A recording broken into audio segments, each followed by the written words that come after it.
Good evening, everyone. I'm just waiting for the thumbs up from our technician at Town Hall to make sure we're good. There we are, we're good.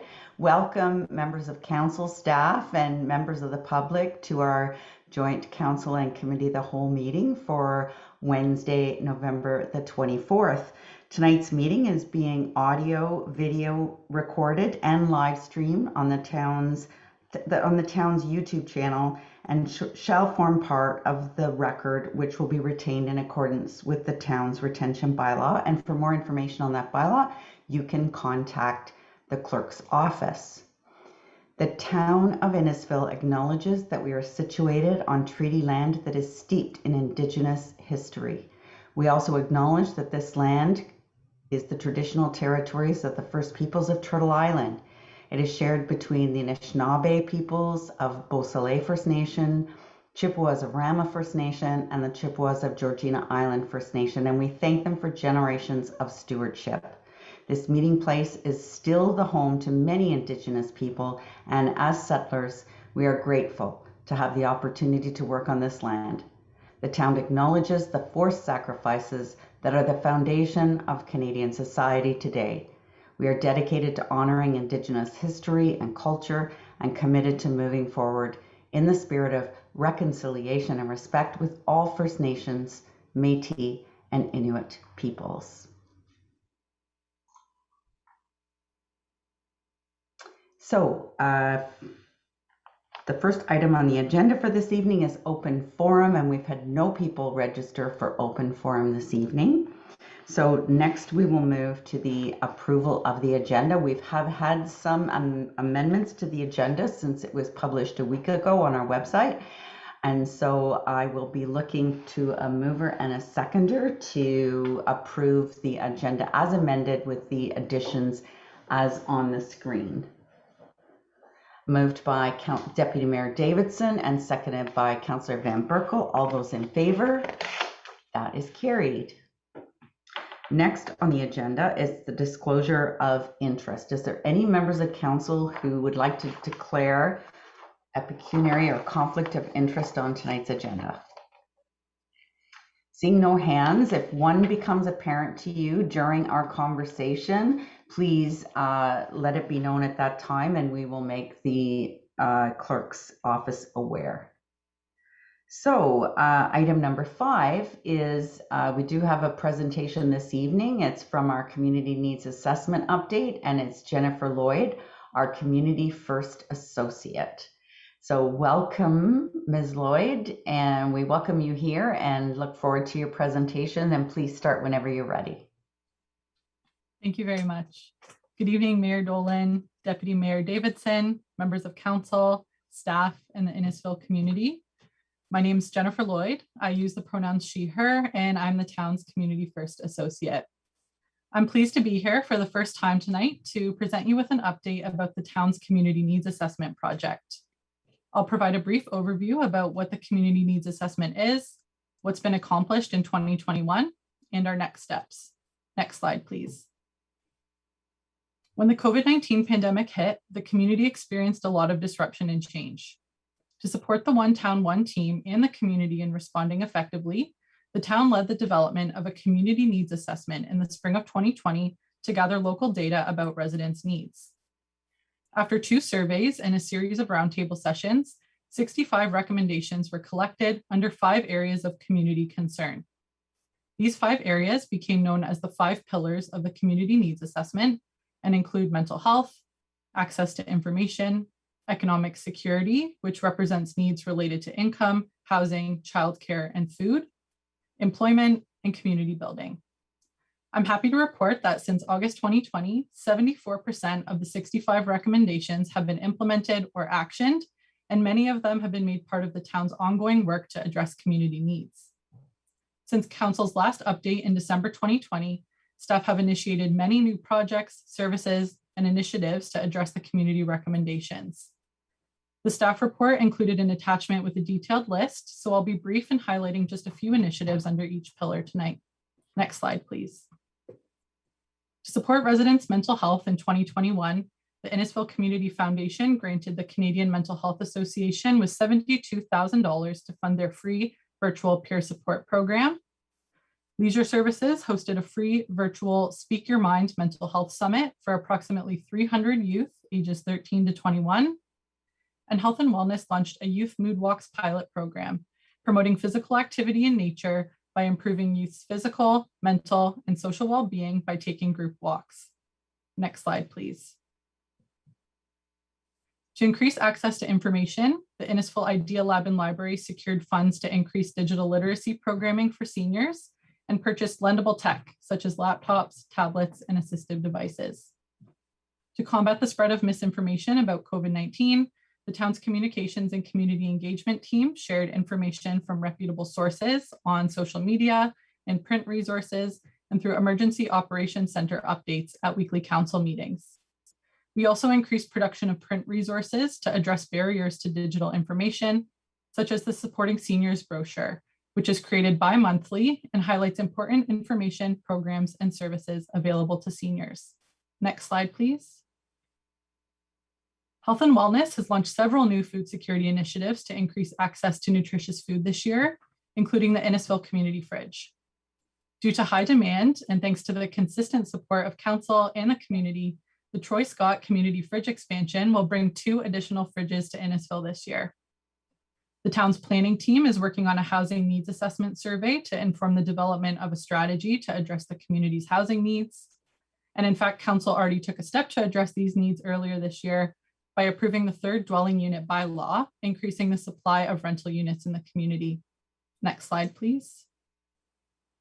To support the employment pillar, the Innisfil Idea Lab and Library provided youth and adults with opportunities to learn about the education and employment supports available from community organizations. Economic development continued to support local businesses by launching an Innisfil Accelerates monthly newsletter and sponsoring a special Shop Local edition of the Innisfil Journal, offsetting advertising costs by 80%. Stay tuned for another Shop Local special holiday edition coming this December. Next slide, please. Finally, to support community building, the town's operations, leisure, and communications and community engagement teams worked with residents, local artists, and community organizations to enhance outdoor spaces, such as the Pump Track and Pride Crosswalk at Innisfil Beach Park and the Tree of Life Labyrinth in Cookstown. Community champions organized initiatives such as the Every Child Matters display at Town Hall, the Innisfil Farmers Market's Artisan Fair, and the Innisfil Historical Society's Pumpkin Walk, which were supported by council and staff by providing space, promotion, and resources. Finally, the town and the library partnered with local business Tempo Plastics to offer the popular Seeds of Hope program, brightening people's gardens and spirits during the pandemic. Next slide, please. So none of this would have been possible without the support of council, residents, local businesses, service providers, community organizations, and staff.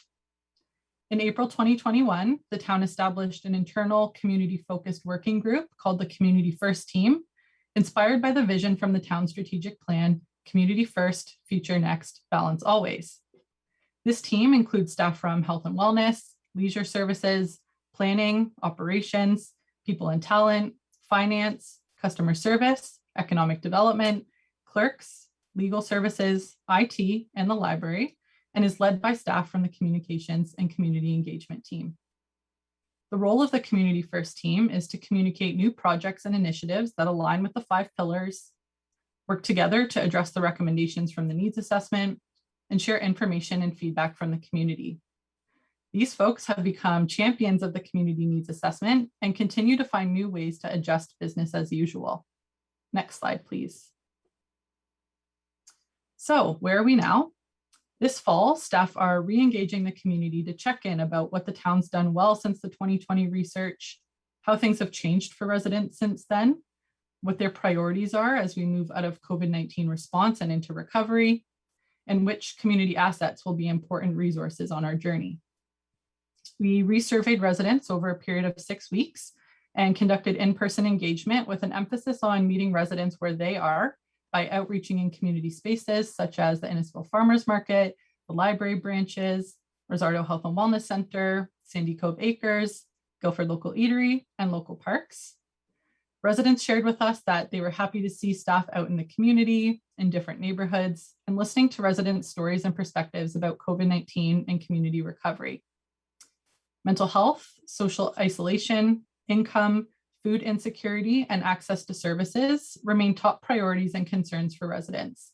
However, with the evolving context of the COVID-19 pandemic, other needs and priorities are emerging as new or increasingly important.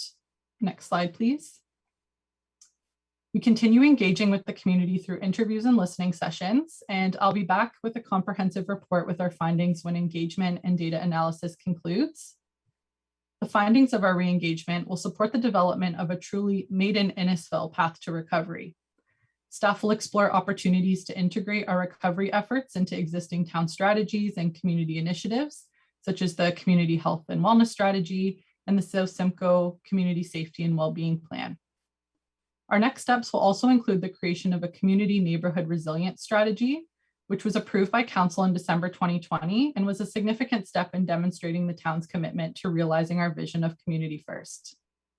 In this spirit, this strategy will aim to connect residents at the hyper-local neighborhood level, invest in building civic engagement and community leadership capacity, create empowering spaces and opportunities for residents to meaningfully participate and lead, and coordinate community networks to facilitate the identification of community needs, assets, and solutions on more of an ongoing basis.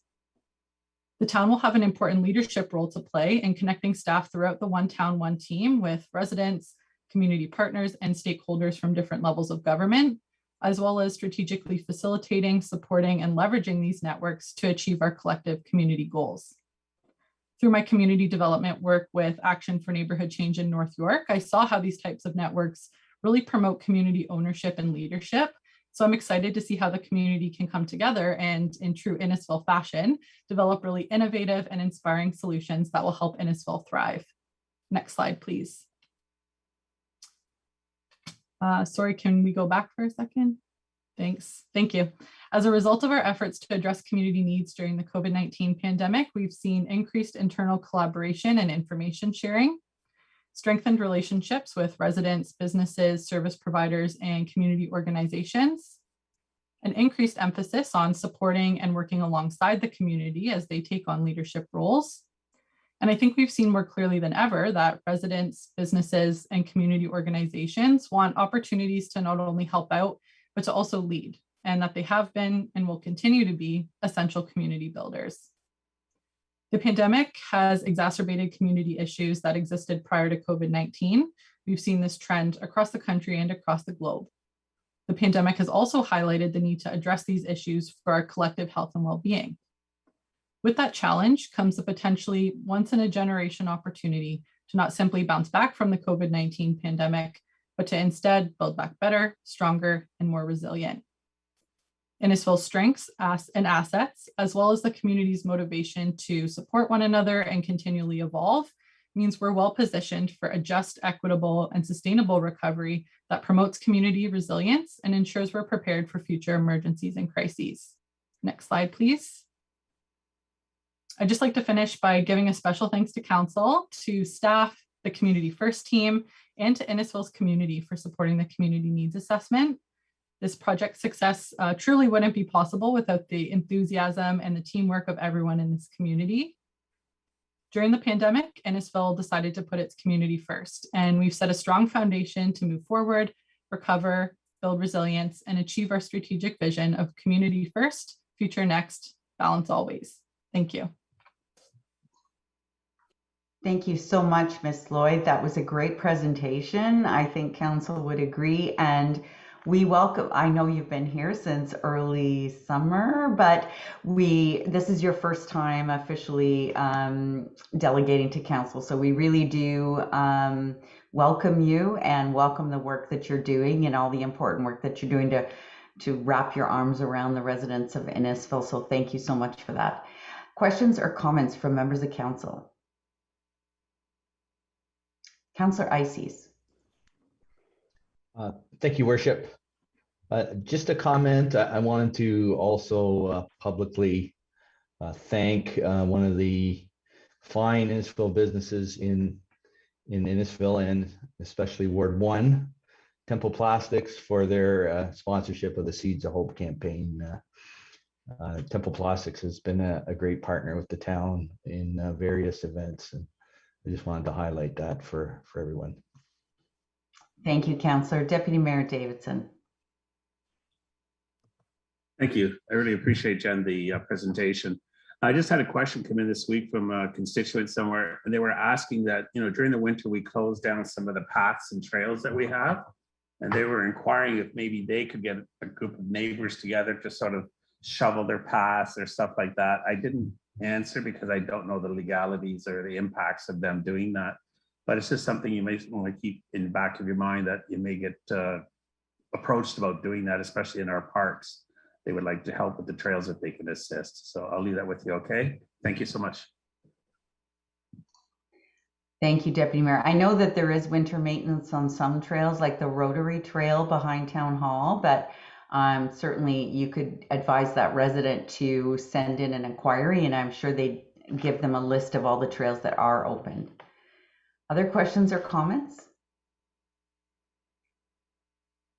So I'm just hoping that Ms. Lloyd, maybe you could share a copy of that presentation with members of council, because it's really nice to have all of that in one place. So we all have moments where, yes, that was wonderful. The lighting of the Tree of Hope last year was great, but all of these things you forget about the totality of all of the events. So it'd be great to have that, each of us, so we could have that for our reference. So thank you for that.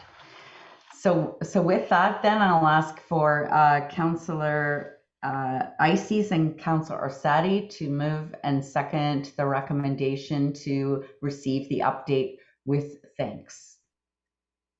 All those in favor? That is carried.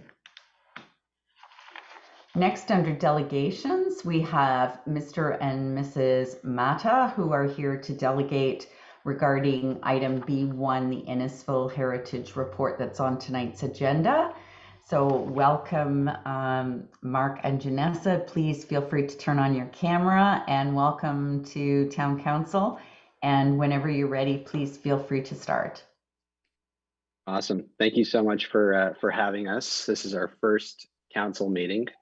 So I appreciate everyone, or those involved, accepting our delegation request for today's meeting.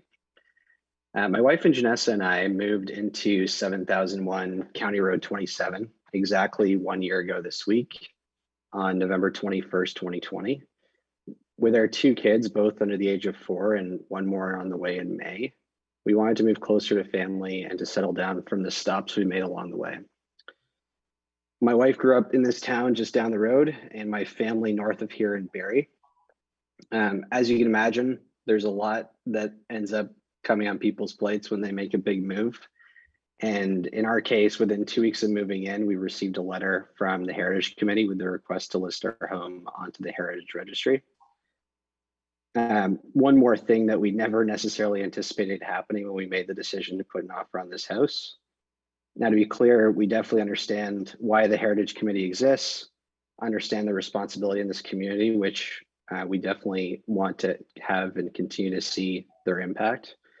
Nonetheless, it came as a surprise, considering that even when we made the purchase, we had a realtor at the time, the Ferris team, run a search to see if this house was ever considered for the Heritage Registry, to which the owner at that time insisted that it wasn't.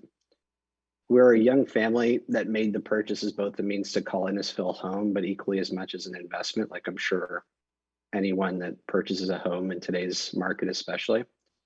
On the latter, we believe that this will devalue our investment, considering how old the home is. There will absolutely need to be future renovations to be completed in order to keep it up to date and maintained. We have every intention, to be extra clear, to preserve this home's classic architecture and historical design. So much so that we've already spent almost $100,000 in updates since we've moved in, both to make it more efficient with new windows, matching the curvatures of the original windows that were here for the last 100+ years, and livable with new closets with new matching trim and baseboards from the help of a local carpenter. In January, we attended our first of 3 heritage meetings that would span 11 months until today, sharing our request along with that of our real estate agent, Thomas Ferris, who agreed that the heritage designation would absolutely restrict what current and future owners could do with the property, likely delaying a possible sale altogether. Happy to share his letter to us on this topic over email after this meeting. On top of all this, as much as we very much hope and plan to call this place a forever home, we just don't know what's going to happen in the next 5 to 10 years. Like I'm sure no one expected what's happened in the last 2. Before COVID, I decided to leave a stable job at a high growth software company based out of San Francisco to pursue building a business of my own with 2 good friends of mine. As you can imagine, building a business, or rather attempting to, is not the most stable role to take on with a young family, unknowing to where it could take us, depending on the needs of my colleagues and future customers. Add COVID to the mix, and there are even more unknowns. Add a heritage registry listing, it could very well make it almost impossible to sell our house one day in the time.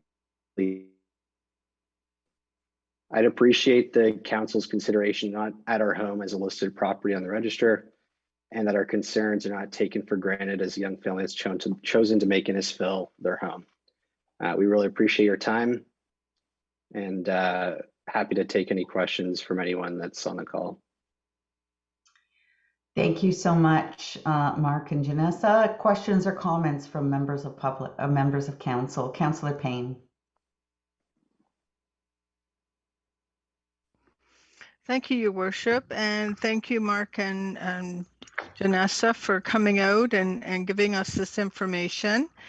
As you probably know, I am on the Heritage Committee, and just wondering why you feel that it would not be able to sell, or you wouldn't get a good price later on. This is a home that is valued by many, and what you can do inside is fine. You don't have to keep it an old farmhouse or anything. You can do your decorating and painting and whatever and make it look wonderful. It's just that the exterior of the home, I think, is what's more important, is trying to keep that to what the original home looked like. And there's a lot of people out there that would just love to live in that house. So I don't think you'd have a problem selling it. But don't be afraid to do decorating inside, as long as it's not freaky and whatever. But you have your tastes, and we understand that. So yeah, I completely understand the rules of the designation and what would be allowed or not. Ultimately, if you look back at the listing of this property over the course of the last decade, there was a period of time where this house was listed on the market for over 1.5 years, preserved all of the original qualities that we're talking about today, but ultimately did not sell. It took a lot of time there, and we knew that going into this process, that old houses, especially that would involve a lot of potential work, could be something that maybe isn't ideal for a future homeowner. Times have changed, but we're also not necessarily anticipating that we would sell this house anytime soon, to be extra clear. It's just a function of being, low risk, and ultimately just choose to do whatever we need to do depending on whatever happens with my work, whatever happens with Janessa's work, or wherever it takes us ultimately. And so it's just not adding one more thing to the mix that we just feel as though will likely delay it, if that it were to ever come, which is why we would ideally not like to have it registered altogether. Okay, well, thank you for that, and just remember that you've got a good property there, and people are looking for property for their home, not cookie cutter homes that we're getting nowadays. So enjoy what you have. And you know what, we enjoy it. It's just, this is a surprise that we didn't anticipate at the end of the day. Yeah. And I hope that you can respect that this is kind of our perspective coming into this as the homeowners. And if it was another person's home, maybe we'd have a similar reaction to you, but if it's not your own, you kind of have to feel differently about it as well. True. Thank you. Thank you very much. Thank you, Councillor Payne. Deputy Mayor Davidson. Thank you. Hello, Mark and Janessa. I'm just looking at the changes that was made in the report that we have in front of us. It looks like there's been a change to the types. I'm just going back to the very beginning here. So what I'm reading here, the committee recommends that council add 701 blah, blah, blah to the Municipal Heritage Register as a non-designated listed property.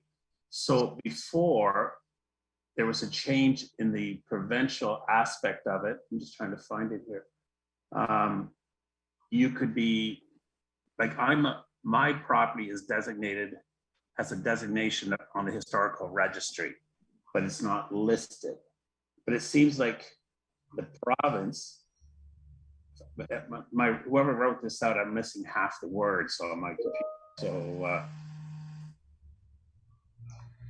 committee members advise the property owners of recent changes to the Ontario Heritage Act. That's the part I only have half the word. Respecting listed properties as listed, non-designated properties to the Municipal Heritage Registry. So it sounds like the province has made a change if you're a non-designated and listed. Is that correct? Can somebody clarify that for me? So I'm going to ask Ms. Nordstrom to jump in here and clarify. Yeah, thank you, Mayor, to the Deputy Mayor's question. So there have been a number of changes to the Ontario Heritage Act, but there's always been a distinction between listing and designation, and that continues. What has changed is that a property being listed, an owner does get notified of that listing and has the opportunity, as is being done by the matters this evening, has the opportunity to voice an objection to it. And ultimately council will consider that objection and then can move forward with the listing or not. And then the other changes to the Ontario Heritage Act have to do with if an application comes in for a permit to demolish or alter the property, and that would be the exterior of the property, not renovations to the interior. But if there does happen to be an application that comes in, then there are certain timeframes that are put in place to for the town to decide whether or not to up that listing to a designation. And at that time, the MATAs, if they're still the property owners, would have the opportunity to appeal that designation to the Ontario Land Tribunal, which was formerly LPAT, which is formerly the OMB. So those are some of the changes to the Ontario Heritage Act, if that answers your question, Deputy Mayor. Okay. So my question is, we're asking for this property to be listed, not designated. Is that correct? That's correct. So listing is not a problem. Like for my property, I know I've had it up for sale before, and that wasn't a concern of anybody, but it's when it gets designated, that becomes the concern. So in this report, from what I'm reading, we want it to be listed, not designated. Is that correct? That's correct, that it be listed as a non-designated property on the municipal heritage. So listed, not designated. So there's a difference there, Mark. It's just on a list. I don't think it would deter the sale of the property. Now, if you did sell it to a developer and they wanted to tear it down, I think Cookstown's currently dealing with a similar situation in the Heritage Committee, and I've put restrictions on the new developer for building what they're preparing to build. So I think maybe the real estate agent might have misguided you on this one a little bit. No, my understanding though is that this is like step one of the process. It first has to be, please correct me if I'm wrong in understanding this, but it first has to be listed for it to then be designated. So we're requesting ideally that it doesn't get listed, so it doesn't get to that second step of the process, which is why we're opposing that tonight. Can we get clarification on that, Mayor? That it isn't the next step, that it like. So if you have questions or comments to Mr. or Mrs. Mata, now would be a good time to do that. And then what will happen is we will receive this delegation. And then when we get to that item in the agenda, then we can debate the report further. And we invite you and Janessa to stay on the live stream if you wish, and just listen to the debate. But we would need you to turn your camera off at that time. But in the meantime, if there's further questions and comments for Mr. and Mrs. Mata, then now is the time. Councillor Arsadi. Thank you, Your Worship, and thank you to Mark and Janessa for your delegation. It is always an emotional situation to buy a house. You know, many do get concerned with the heritage. My question is your concern just with regards to resale, or is it in regards to being, it seems to be more in resale of it in future as opposed to any renovations to the home. Is that correct? Mr. Yeah, Matt? that's predominant. That is correct. Yes.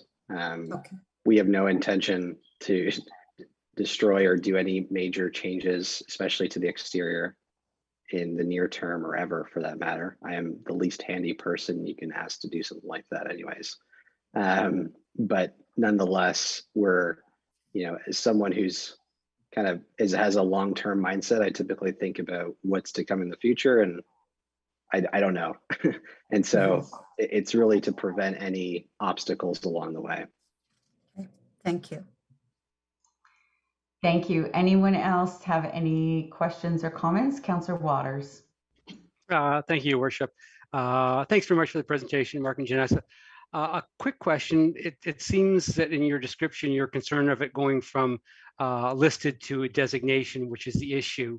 If I'm not that familiar with the process now, and we'll have a debate on this, but my question is, if it was just listed and without the designation, is that something that you're would be acceptable of, or and because I don't know what the process is, I'm not too sure whether or not you're forced to go down that road or whether or not you can just list it and leave it as a listed property without going to designation.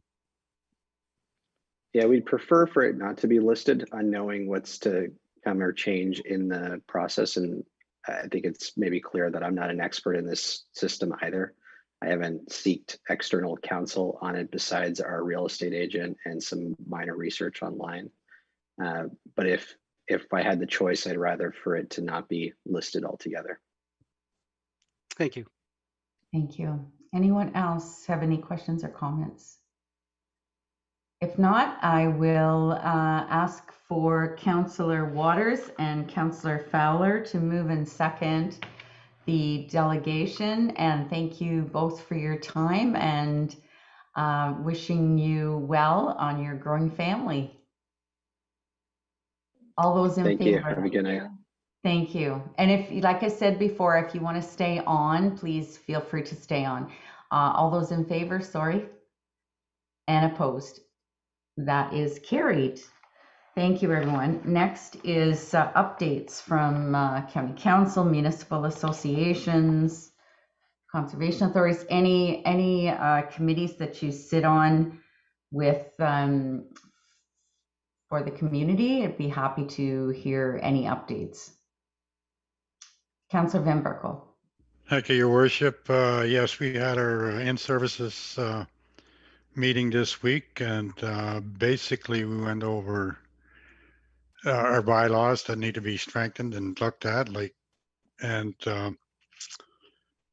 the water intake, the cleaning of the water intake. There was an overrun in the budget there, a substantial overrun of about $145,000 because they ran into much more than what they had anticipated, which you know, which nobody liked very much, but we had no choice. We have to keep that water intake clean, and it's about what I think they said there was about 2/3 done. They had another third to go on it, and otherwise, I think, well, you know, there was, like I said, there were bylaws on what we can do with the water lines and what people can do and what they can't do with water boxes. Some of the, you know, nobody else can touch the water system other than in-services, that type of thing. It was more a wrap up. Our budget is coming up in the next meeting for in-services. So this was sort of a review of the bylaws and what was going on and some of the overruns, and an update on Killarney Beach, and which was completed. And Tom was very happy that it was completed because He said he never wanted to go under a railway track again, and I don't blame him. And I think that that's basically the highlights. We had an update on pump station 2, which is going to be completed probably in February now instead of December. And that is basically because of supplies, that aren't readily available. And I think one of the reasons is that they delivered stuff to Mayor Dolan's place rather than to the site. But it's coming along well. So everything is good. Everything is the way it's supposed to be. The inspections that were done, they were all good. So we got clean drinking water and our toilets can still be flushed. Thank you for that, Councillor Van Berkel. Councillor Waters. Thank you, Worship. Just a quick question for Councillor Van Berkel. The inlet problems that In-Services had, was that due to zebra mussels and quagga mussels? Yes, it was. It was zebra mussels is the biggest culprit there, and they're not that easy to get out. Apparently, it takes quite a bit more effort than they anticipated to get out, and there were more in there than they thought. Okay, thank you. Thank you. And supply chain issues still causing havoc across all of our One Town, One Team. Councillor Arsadi. Thank you. Just a quick update from the Traffic Safety Committee meeting. We've received a lot of positive feedback on the improvements made to St. John's and the 7th line. And it just goes to show that how working together with staff and So Simcoe Police and recommendations that we can improve a corner. And it's been a very cooperative process, and hope to see that continuing. And So Simcoe Police are working on their, I believe, their warning letters for those cameras. Thank you. Any other committees of the corporation? Deputy Mayor, did you want to update on the County Council meeting yesterday? I think it was the shortest meeting we've ever had. And you were chairing it. I don't have anything at this time, Your Worship, that I wrote down. So thank you. Thank you. Just, I guess what I would just add to that is we did approve the county budget yesterday. So the county budget, it's over a $650 million budget. It's we had about 40 new hires, but all of them in first response areas. So lots of paramedics and PSWs, and that equates to about a 2% increase on the county budget, which is about $5.50 per 100,000 of assessment on your home. So I wanted to report that out, and also report that I was at Police Services Board meeting today, and they will be before us, I believe, at the next meeting with their budget. So we look forward to that. So seeing no other committees to report out, we'll go to our consent list. So I would ask that I'll read out all the items that are on our agenda and the staff recommendation that goes with them. And if someone wants to pull that and add it to the committee, the whole agenda for further discussion, that's great. If it doesn't get pulled, then it just means that at the end of the meeting, we will confirm the recommendations that are printed in the agenda. So we'll start with item A, which is adoption of minutes. We have the special council meeting minutes of November the 10th and the regular council meeting minutes of November the 10th. Next is B, which is reports of various committees. B1 is the Innisfil Heritage Advisory Committee meeting. Councillor Nicol. Your Worship, I wonder if we can refer that, just to have a further discussion on that one property that we discussed earlier. Thank you, will do. Item B2 is the Innisfil Accessibility Advisory Committee meeting. B3, the Remembrance Day Committee meeting. Councillor Van Berkel. Thank you, Your Worship. Just a comment. I want to thank Mr. Jacobs and the committee of, the Remembrance Day Committee for all the hard work they did. I think they did a great job, and some of our councillors that Councillor Fowler, and for a Zoom or YouTube Remembrance Day, I think it was very well done, and I want to thank everybody, the entire committee that was on it and helped. Thank you very much. Thank you, Councillor Van Berkel. I have been remiss in when we were in item under item 7. We had an emergency operations center update, and I skipped right past them, and I apologize. So I'll ask now if we could have an update from the EOC, and then Council, I'm sorry to mix everyone up, and then we'll go back to the consent item list, starting with Councillor Van Berkel. Ms. Ray, my apologies. Oh, thank you, Your Worship. I should have turned my camera on. I just wasn't sure. So through you to Council, we'll start with updates from the Simcoe Muskoka District Health Unit. Modeling shows that COVID-19 transmission is up across the province, primarily among the unvaccinated, but hospital admissions are not up as of yet. Vaccination continues to show high degrees of protection. Locally, SMDHU is at the high end of elevated cases within the province, and there continues to be a dramatic increase in the number of cases across Simcoe Muskoka. In response, SMDHU has just issued and amended 3 letters of instruction for businesses, organizations, and places of worship, reiterating the need for comprehensive safety plans, active screening of staff and patrons, and face coverings while indoors. Town staff are reviewing the impacts of these instructions with SMDHU staff. SMDHU has also released an updated letter of instruction for recreational facilities. In addition to its prior requirement that coaches and volunteers over the age of 12 will require proof of vaccination, effective December 8th, 2021, anyone entering the facility over the age of 12 will have to provide proof of first dose. By February 16th, 2022, all persons aged 12 and up will have to show proof of having received both doses, with a 12-week grace period following the child's 12th birthday. Valid exemptions will still apply, and town staff are meeting to discuss operationalizing these new letters of instruction. Finally, Dr. Gardner has also issued a Section 22 order under the Health Protection and Promotion Act requiring children who are not fully vaccinated and who live in the same house as a close contact to follow the same isolation recommendations as the close contact and not leave their property unless it is to go for testing or to seek necessary medical attention. In other town updates, the Innisfil Recreational Complex's Gold Rink will reopen in early December, and live streaming is now up and running for Stroud Arena for those that aren't able to attend in person. Communications is working on enhanced signage for patrons and staff at arenas, and drop-in holiday skates with limited capacity are available in December. The winter program guide is also being developed with both in-person and virtual options.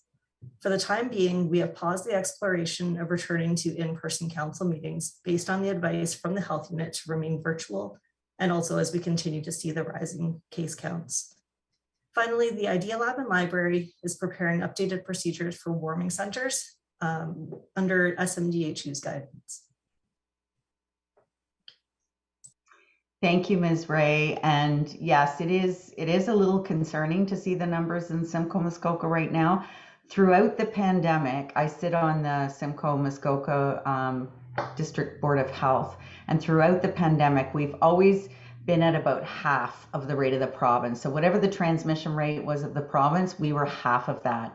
Right now, we're double the transmission rate of the province. So when we've this last week had the most cases in all of Ontario, and even considering, compared to Toronto or York Region, which is concerning. So we'll have to keep an eye on that. But thank you very much, Ms. Ray, for your report and update.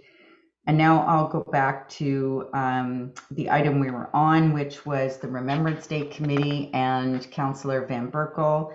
So you were not pulling it, but if there are any other comments or questions regarding the Remembrance Day Committee meeting, Councillor Arsadi. Not any comments other than thank you to the committee for all the work that they put behind this for the town of Innisfil.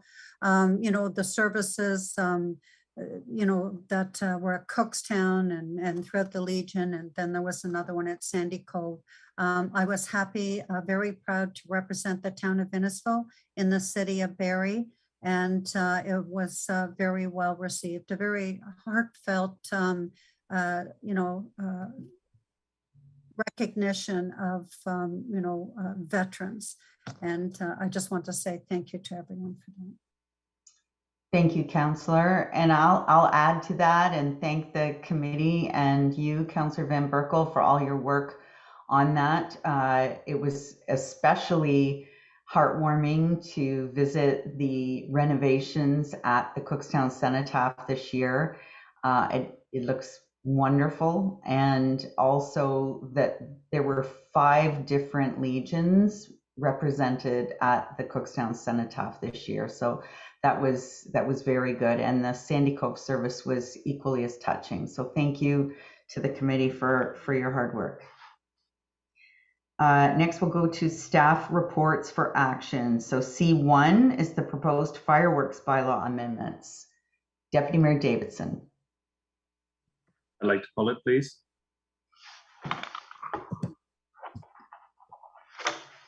Thank you. Item C2, the proposed noise bylaw amendments. C3, the proposed ATV bylaw amendments. Councillor Arsadi, refer to committee. Yes, please. C4, the development charges bylaw recommendations. C5, the site alteration exemption request. Councillor Fowler, refer to committee. No, Your Worship. I just want to make a quick comment, if I may. I'd like to give town staff credit for this report. I've gone over it in great detail. I've gone over the actual site in person, and what they're looking to do in the grand scheme of things with this is save a lot of complaints to the town. The wear and tear on the roads, the route, which is in the subdivision going across the street of Lockhart, everything appears to be really well thought out. It's forward thinking in regards to the fact that it reduces the amount of trucks going through the town, and it minimizes the disturbance to the surrounding neighborhood. So I really support this. This is really well thought out. So I just want to say thank you for that. Thank you, Councillor. Item C6, the request to lift holding provision on part lot control exemption for ASA developments. C7, the decorative winter lighting enhancements on Innisfil Beach Road. Councillor Arsadi, refer to committee. Yes, please. Thank you. D is staff reports for information. D1, the community needs assessment update, which we had a wonderful presentation on earlier. D2, opportunities for introducing administrative monetary policies. Yes. Councillor Fowler. Thank you, Your Worship. When we come back with an official report of the cost assessment, there's one thing I would just like added if possible to it. If you take a look at it, we're looking at potentially setting up a new branch of town management. However, I would just like clarification if it's going to be similar in nature to the bylaw situation. From my understanding, bylaw in essence pays for itself through the fines that are issued and whatnot. So I'm wondering if we can achieve a similar goal like this, where we can actually move things along in a different manner and actually not put an extra burden on the taxpayer in the process. So I'm going to suggest we pull that if we could then, Councillor Feller, because it sounds like that could generate some debate. Thank you. Items E is bylaws. So the first bylaw was regarding parking. E1, Councillor Nicol. Your Worship, I don't need to pull this. I was just going to comment that just so happy to see thank staff for handling this so quickly for a short drive and so efficiently ahead of the upcoming ice fishing season. So I don't want to slow us down any other way. Thanks. Thank you. Deputy Mayor, did you want to pull it, or were you same comment? Okay, thank you. Correspondence for action is item F. There's none received. G, correspondence for information, the library board minutes and the county council highlights from November the 9th. Seeing none, we'll then look at the consent list recommendation. So we have items. Excuse me, Your Worship. Yeah. Go ahead. Thank you. I'm sorry. You were going too quick and I don't think you saw my hand up for item C4. I didn't want to pull it and I know council has moved by it. I just had one question for staff that we had asked before about the affordable housing. And I'm just wondering, where does that fit in here? Because I didn't see it in the staff report and whether I'm missing that for the development. Thank you. Thanks. So why don't we pull that one too then? Can I ask clerks to add C4? And sorry, I'll try to go a little slower. I apologize.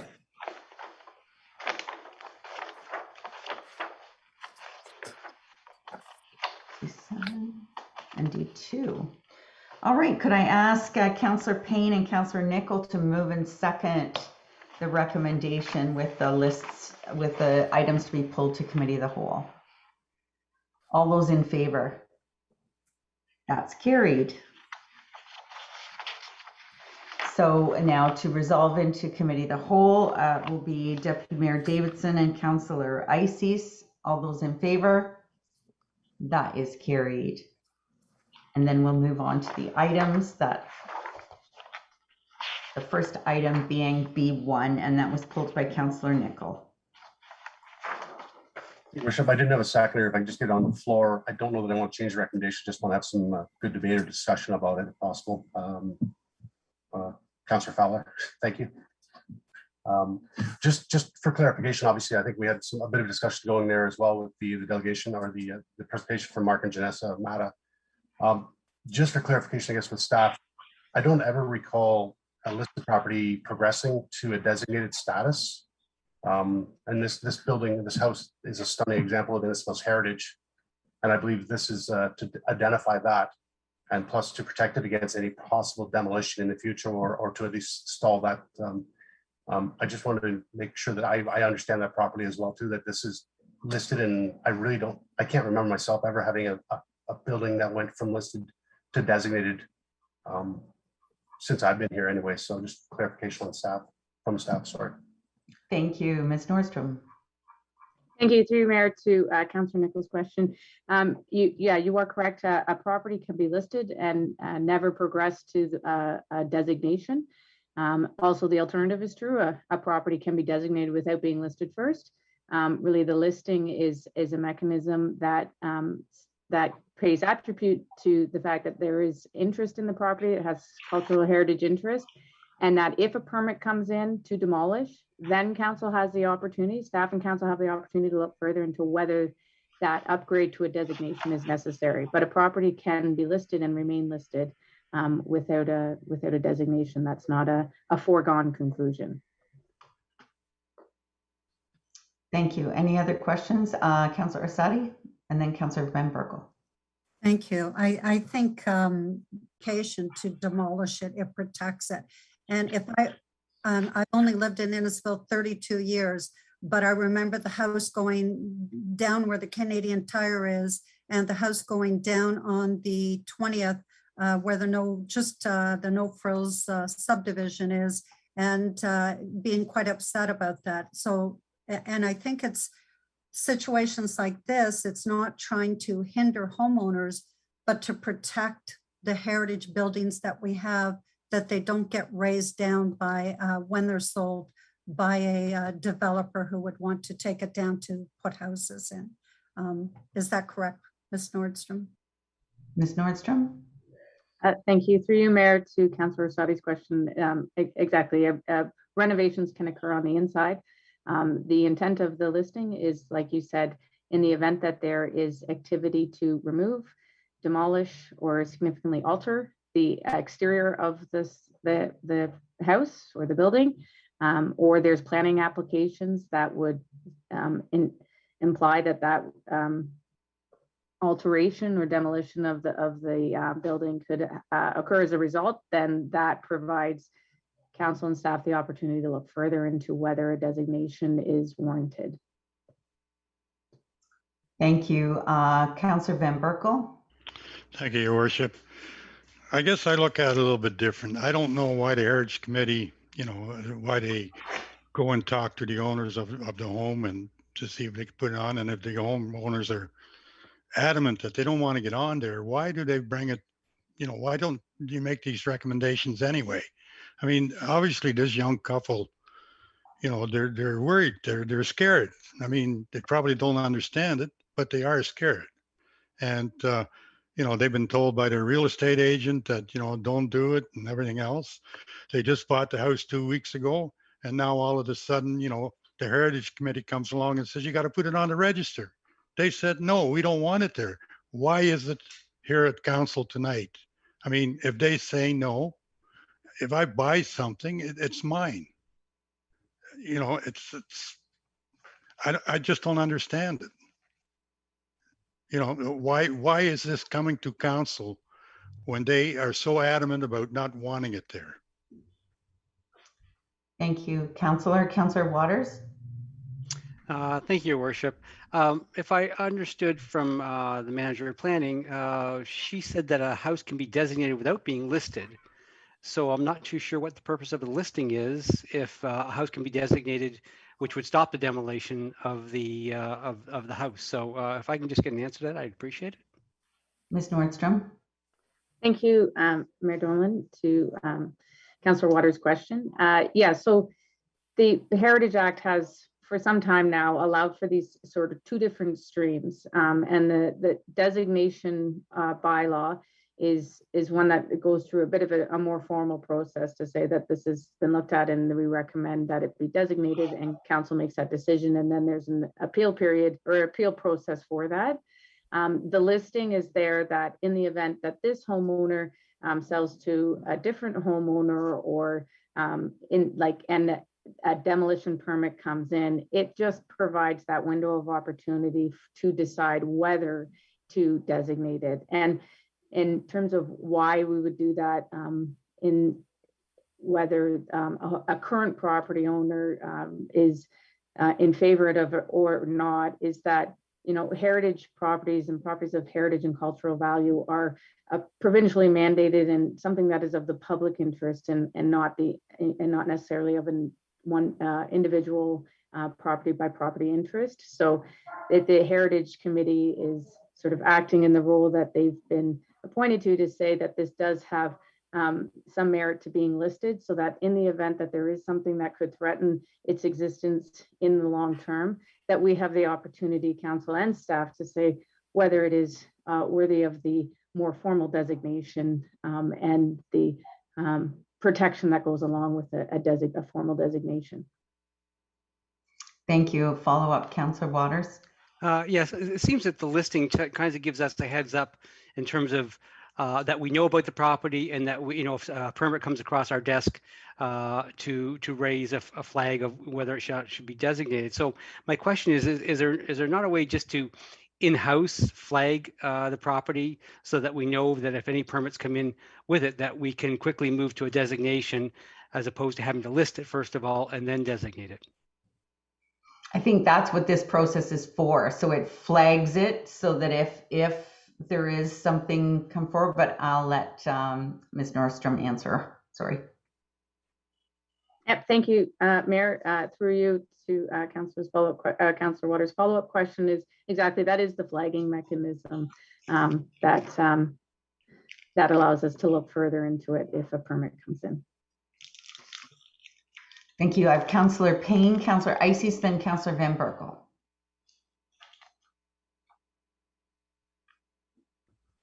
Thank you, Your Worship. After all of this, we're just going back and forth here.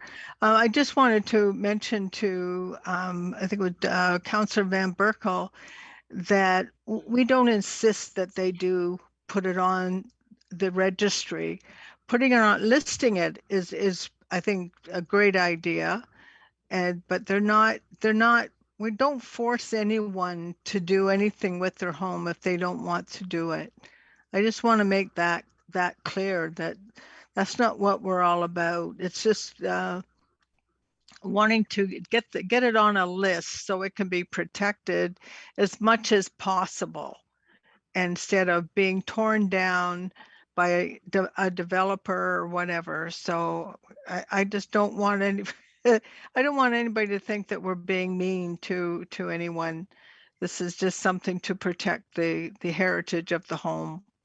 That's Thanks, it. Councillor. So just to clarify, you're saying, because the Heritage Act does actually give the Heritage Committee that right, but you're saying our Heritage Committee has a softer hand. Yeah, we do.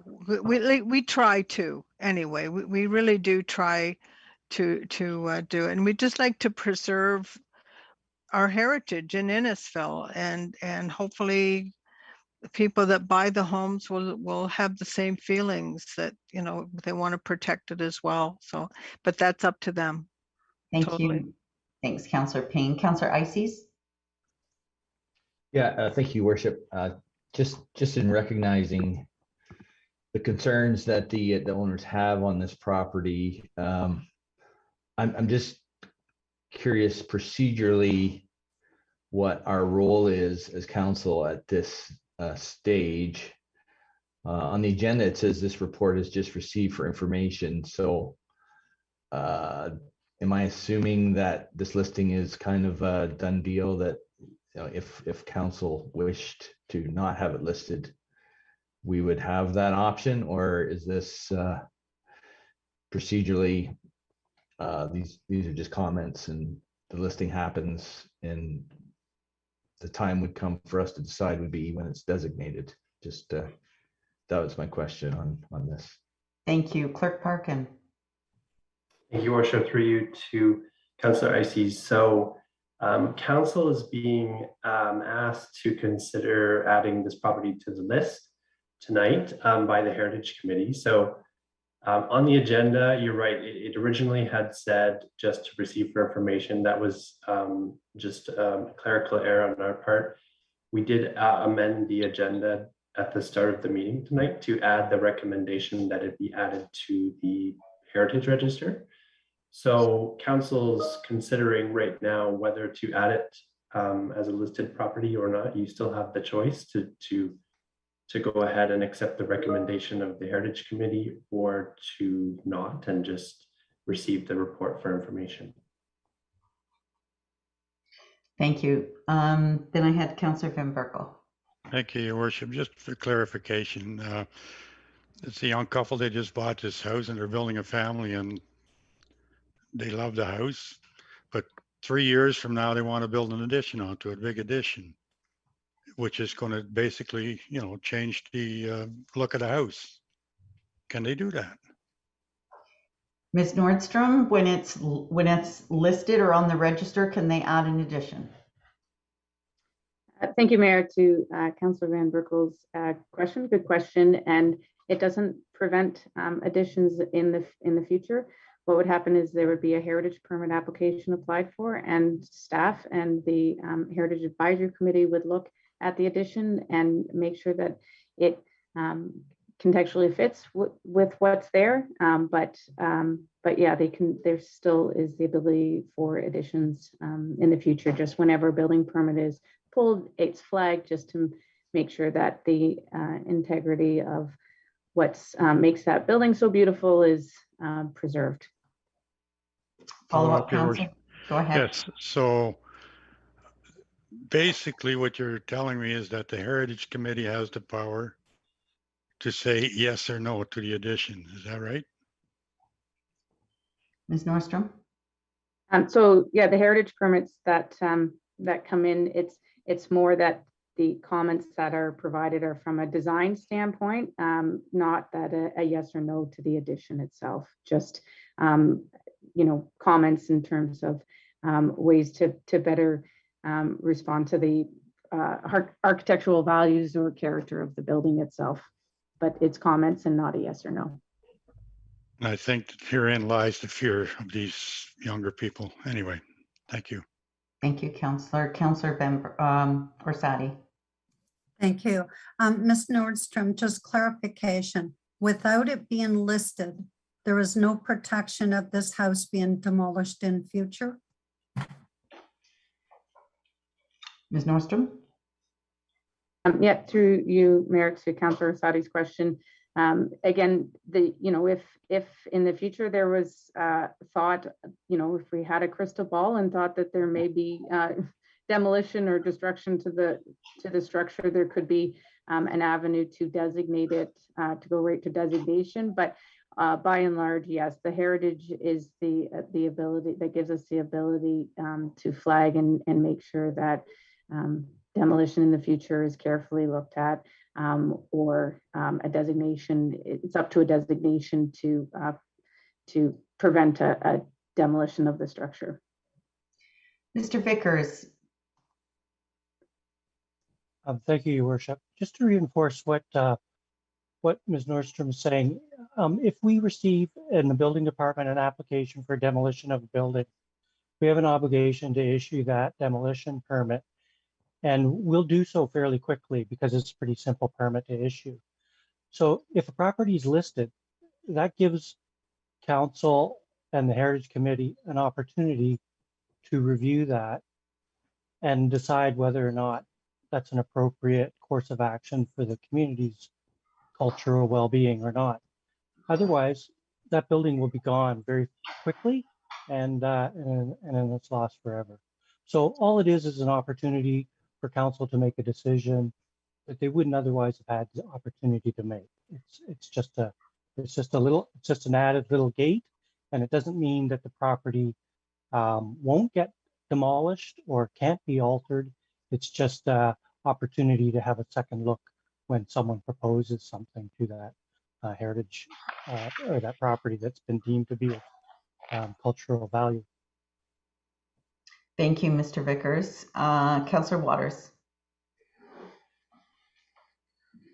Sorry, I just want to thank Mr. Vickers for that, because I think that puts everything in perspective in terms of that house could be very quickly torn down if it isn't flagged.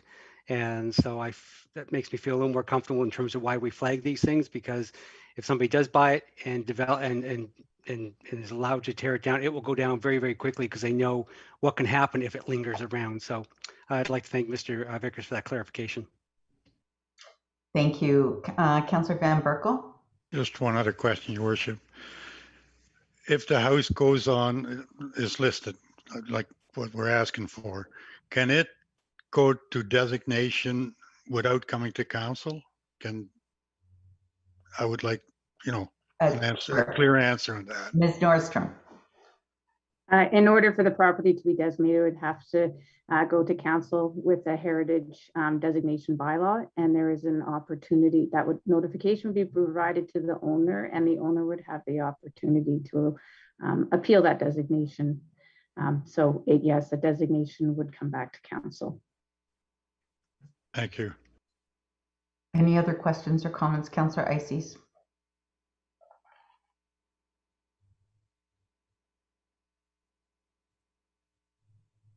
You're on mute. Yeah, sorry about that. I'm wondering, just for clarity on this item, if we could split point voting for point 1 and point 2 on the item. I think the report was fine as information. I just think we have the vote on point 2 is maybe more accurate. Okay, we've had a request to have the motion split. Do I need a mover and a seconder for that, Mr. Clerk, or is that, no? Okay. All right, any other questions and comments? So we're going to call the vote on the first item, which is to receive as information the Heritage Committee report. Final comments? I have a mover and a seconder. All in favor? Any opposed? That's carried. Now we'll move to item 2. So the question on the floor is that 7001 County Road 27 be added to the Town of Innisfil's Municipal Heritage Register as a non-designated listed property. Final questions of clarification? Seeing none, Councillor Arsadi? Can we have a recorded vote in that one, please? Yes. Okay, recorded vote from Mr. Parkin. Yes, thank you. I'll go through the list of members of council in randomized order. And if you could just turn your mic on and say in favor or against, and I'll mark your vote. Starting with Councillor Fowler. In favor. Deputy Mayor Davidson. Favor. Mayor Dolan. In favor. Councillor Van Berkel. Against. Councillor Nicol. In favor. Councillor Waters. In favor. Councillor Arsadi. In favor. Councillor Payne. In favor. And Councillor Ices. Against. That is carried 7-2.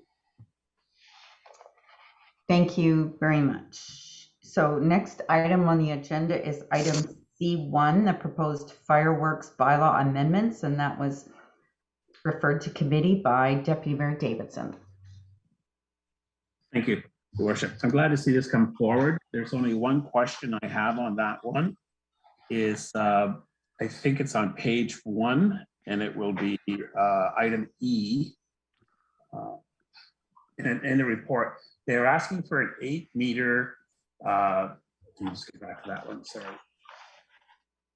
an 8-meter distance between between the house from a house, a building. So I'm just going to pull that up. So I guess it's page number 2 actually. Go to item E on page 3, actually 3 of 12. The staff seek approval for a set fine of $500 if fireworks set off within 8 meters of a building. What I want to know is if somebody's letting off that fireworks in the middle of the street, which is I hear is happening down in Sleeping Lion, they're coming out to the middle of the street to let off these fireworks. That middle of the road, is that 8 meters or more from the front of the house? Because if it is, then they can go ahead and let fireworks off there, and bylaw can enforce the $500 fine. So I need clarification on that particular situation. Mr. Vickers? I don't believe we'd be allowed to set the fireworks off on public property. It says under item 2C, prohibitions against setting off fireworks on land owned or operated by the town of Innisfil or in services. So then bylaw would have full authority to impose a fine of $500. Great, love it. Okay, super. Other questions? Councillor Nicol.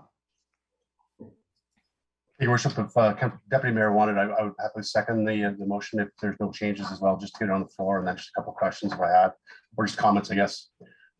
Obviously, we're just receiving this tonight and asking staff to come back with further clarifications on this, and we definitely want to get this right.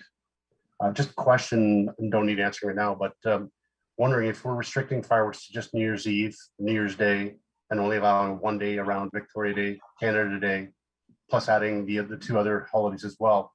We actually still have 6 possible event dates, so we haven't lost anything whatsoever. We still have the same number, and we haven't even considered any other culturally significant events. I'm thinking Chinese New Year, something like that, where fireworks are definitely utilized. I'm wondering if maybe we should be looking at even possibly dropping New Year's Day, because I don't know that New Year's Day evening there's a lot of fireworks that go on as well. If we're trying to reduce the impact to the community, by adding more, even though we're taking days away, it's counterintuitive, I think. But obviously we want to make sure that we represent everybody, and that's the balancing act that we have right now too, to try and make sure that we don't discriminate against anyone, but also trying to limit the impact to the rest of the public. So just comments. Thank you. Thank you for that. Councillor Arsadi? Thank you. Well-written report, and certainly something that draws a lot of concerns and has certainly been growing in the last couple of years. And I know that in the report, there was also, I hope when staff come back, that they'll also review the repeat offenders fees of, and that was also repeat and fragrant offenders of $1,000. I think that was a recommendation by our deputy mayor before. And I certainly think that we need to have bylaws that have teeth to it. And speaking of that, I'm concerned with the enforcement.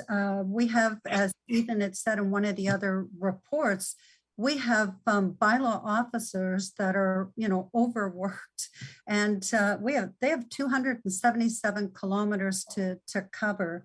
And just when this comes back to council, I'm just concerned with the pressures on our bylaw staff with the, we're certainly going to have to look at this in next budgets in the staffing.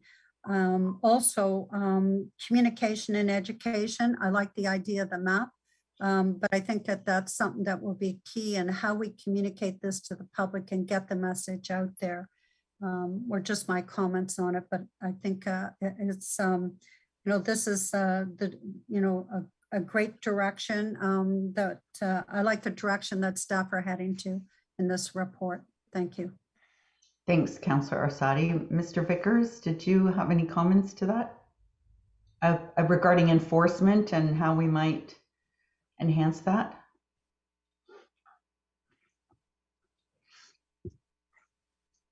Thank you, Your Worship.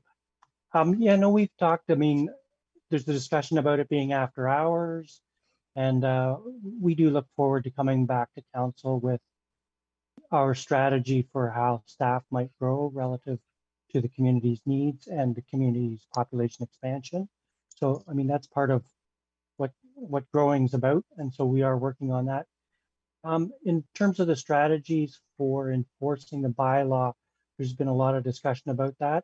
And some councillors have asked questions too, because generally our staff ends their shift at 11 o'clock at night. And in the fall, we're actually done at 5 at night. So, but there's people on call, and so we'll figure it out. And part of what is being proposed is that we have teeth to go in the day after, because it's really unlikely we're going to catch somebody in the act.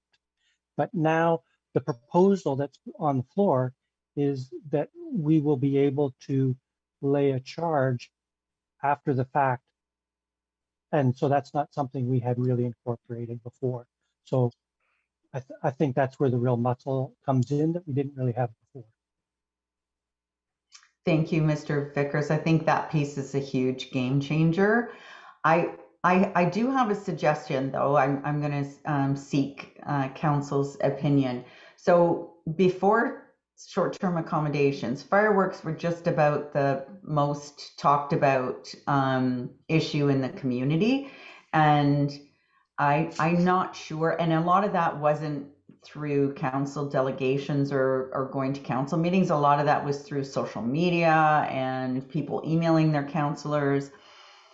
So I'm just wondering at whether or not we would want to receive and defer this for one meeting, just so that there might be a news article about it, and then it would get people talking about whether they thought this was the right approach.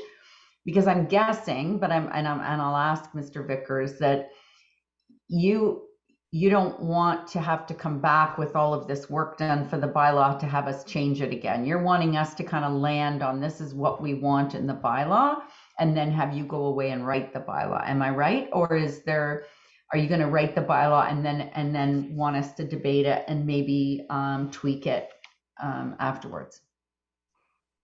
Through your worship, yes, we're looking for some direction, just that you're comfortable with the track that staff appears to be on, and then we will write the bylaw and hopefully hit the nail on the head, as opposed to bring forward council that generates a bunch of debate. Here's Louise. She's a subject expert. Sorry, I just wanted to add to that, Mayor Dolan, that there's going to be a little bit of work involved in drafting that amendment as well, because we really want to get planning on board to make sure that we define those new terms appropriately. And Councillor Ices, what we're thinking about is how do we define livestock, animal shelter, wildlife sanctuary to make sure that we're capturing those things appropriately. So I don't think we're in a position to come back anytime soon, Mayor Dolan. Like, I don't think that we would be back before the end of the year anyway, but if council does want to defer it for a week, we're in your hands. Thank you. I'm just, because of the, because of COVID and because we're doing virtual meetings, and I don't know whether the majority of the residents of Innisfil know tonight that we're gonna, put an exact idea of what we want in the bylaw forward. And I just wondered, most councils have, discussed something in committee, and then the next week they confirm it by council. We do committee and council to be more agile. We do it in one night, but we've always said that when there's items that have great interest, general interest in our community, that we can defer them for a week just to get people's feedback. But I'm at council's discretion or disposal, just whatever it is you want to do. Councillor Ices. Thank you, Worship. And I would echo those comments that you just made about possibly deferring this just to get some more public input. There was a lot of discussion about this topic through the summer, and I think public would appreciate that. I did want to, after hearing some of the comments, I did have a couple amendments that I wanted to maybe get council's approval before we send this back to staff. And those were, first was in recognition of Councillor Nichols' comments. I know he's made those comments in the past. And when I brought this notice of motion forward, I originally did not have those holidays in it. As the staff report says, it went through our diversity policy analysis, and staff felt that would fit. But the common sense of it is, if we're wanting to lessen the impact, why are we at keeping the number of days the same? So my amendment would be to remove, I guess that would be item B on the second point there in the recommendation. And then and I'll leave this up to Mary, your discretion, how you want to vote on this. My second amendment would be the item 2C4, where it talks about the 250-meter boundary around livestock lands. I think that's an important aspect of this, but I would like to see it strengthened to 500 meters. I know other municipalities have gone to that distance, and I went on Google Maps and measured 250 from where I know livestock are, and that it just doesn't seem like that's a big enough buffer when it comes to that concern. So those are my two amendments that I would ask for, I guess, a seconder on when the time is, and then we can handle that as you see fit. Thank you, Councillor. So the beauty of deferring it is you wouldn't have to make those amendments tonight, but you could, it can resonate in the community. We can listen to what other people are thinking, and then you can bring your amendments to the meeting when it will be reconsidered, which I'm assuming will be 2 weeks of the December 6th meeting. If I could ask the clerks if is that enough time for everybody to think, to gather that input from the community on this? Councillor Van Berkel? Yes, Your Worship. I think what you're suggesting is the right thing. I just, you know, all the amendments, and they're all great. It's just still my concern is enforcing the bylaw. It's like, you know, it's, and I agree with Mr. Vickers, it's so difficult. You know, they go off in Cookstown or they go off in Lefroy or in Sandy Cove, and our bylaw people they can be 50 kilometers away. I mean, maybe we should set up a snitch line or something, you know. I don't know. How do you enforce it? How do you enforce this bylaw? Because I had last Friday night, I had complaints about fireworks in my ward. I mean, where, I don't know where, and they didn't know where, but you know, people complain. So how do you enforce this bylaw? How do we make it so that Mr. Vickers can enforce this bylaw? This is the problem. We could put in all the amendments we want. If we can't enforce it, it's no good. Mr. Harris? Oh, you're on mute, Mr. Harris. Thank you, Your Worship. Through Your Worship to Councillor Van Berkel.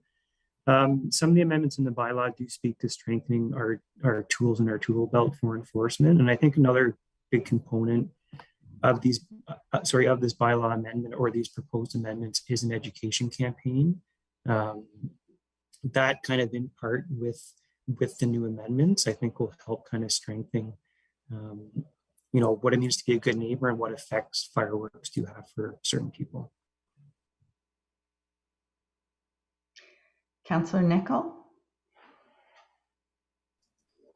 Thank you, Worship. I think your motion to defer is a great idea to give the public some time to think about this. I clearly didn't even realize that the Lunar New Year is Chinese New Year, so we're adding 3 dates or suggested 3 dates. So my mistake on that as well too. So I think a motion to defer would be a great idea to let the rest of the public know what this is, and really, you know, that makes 7 dates instead of 6 possible dates in the past. So I think it would be probably a good idea to do that now. Thank you, Ms. Ray. Thank you, Your Worship. We will get a Get Involved page up to help collect community feedback, and we'll communicate that out with council. We'll try to make that a priority in the next few days. Thank you, Ms. Ray. And I would encourage everybody to to ask people to read the report and comment on the direction of the report, as opposed to, I want this and I want this and I want this. Read the report and say, this should be strengthened, this should be changed, to actually tweak the what we're considering, as opposed to starting from scratch. So that would help us kind of hone our efforts into this document versus starting with a blank slate. I saw another card. Councillor Arsadi, was it? Or sorry, Councillor Waters. Thank you, Your Worship. I was just wondering whether or not it's worthwhile having a process built into this, because, you know, to think of all the holidays or how a municipality might change over time, that we may have another cultural group move into the process, into the area that may want to celebrate a day. And so the question would be, how do they come to the council to propose another day that would include them? So I just wondering, in this background check or how they're going to write this, that there might be a process in terms of how this might change, and so that if somebody does apply to add a date to it, that there's a proper process that it goes through, and that everyone in-house knows about that. Thank you. Ms. Verbosch? Thank you, Councillor Waters. And I was going to speak to that a little earlier. It was a really interesting tension that we were dealing with in the report. On one hand, recognizing the impacts of the fireworks, and at the same time, recognizing the EDI commitment that we've made as a town. So you'll see in the report that what we're intending to do is have our EDI committee actually come up with a process for identifying dates or dealing with applications that come in. That was intended to be included in a future report, Councillor Waters. And so that might be one way to address your concern, Councillor Nicol, with respect to 2B when it comes back to council. Thank you. That's what I'm looking for.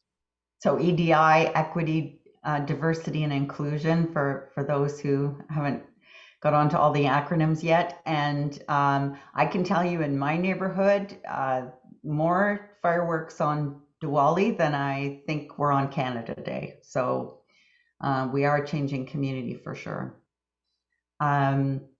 So we have a motion on the floor that Deputy Mayor moved, and wondered if whether there's an appetite to defer. And I'll go to the mover of the recommendation. I'm comfortable with the defer. Okay, and the seconder?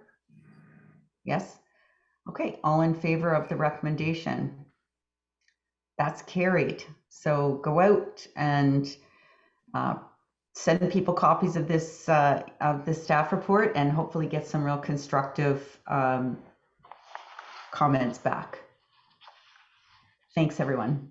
Next is Councillor Arsadi and the ATV bylaw amendment.